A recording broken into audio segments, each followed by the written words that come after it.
तो चलिए शुरू करते हैं अली खामेनेई की कहानी। आधुनिक ईरान की राजनीति, धर्म और सत्ता संघर्ष की सबसे महत्वपूर्ण कहानियों में से एक है। उनका जीवन एक साधारण धार्मिक छात्र से देश के सर्वोच्च नेता बनने तक की असाधारण यात्रा को दर्शाता है। एक ऐसी यात्रा जिसमें संघर्ष, विवाद, सत्ता का केंद्रीयकरण और कठोर निर्णय शामिल रहे।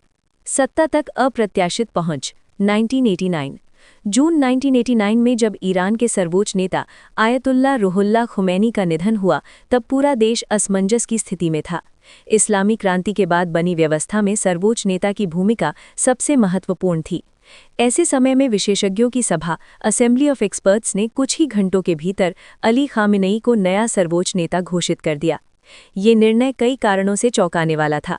1979 के संविधान के अनुसार सर्वोच्च नेता बनने के लिए उच्च धार्मिक उपाधि मर्जा या कम से कम आयतुल्ला होना आवश्यक माना जाता था, जबकि उस समय खामेनेई केवल हुज्जतुल इस्लाम थे, जो एक मध्यम स्तर की धार्मिक पदवी है।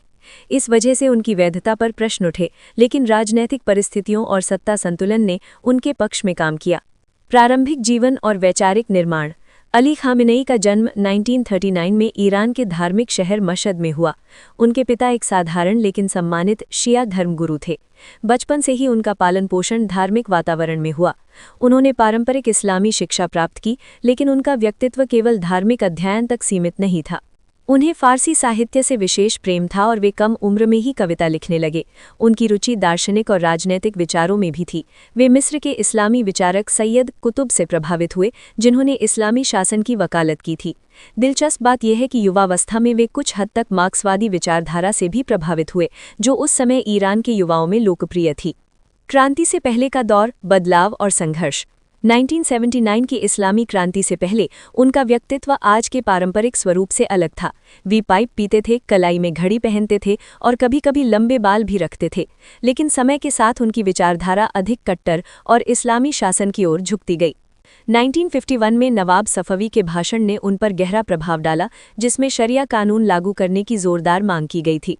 शाह मोहम्मद रजा पहलवी की पश्चिम समर्थक नीतियों और तेजी से हो रहे आधुनिकीकरण का उन्होंने खुलकर विरोध किया।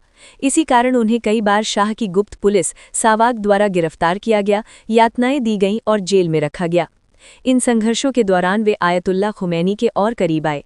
क्रांति के बाद उन्हें क्रांतिकारी परिषद में शामिल किया गया, जिससे उनकी राजनीतिक भूमिका और मजबूत हुई। हत्या का प्रयास और राष्ट्रपति पद।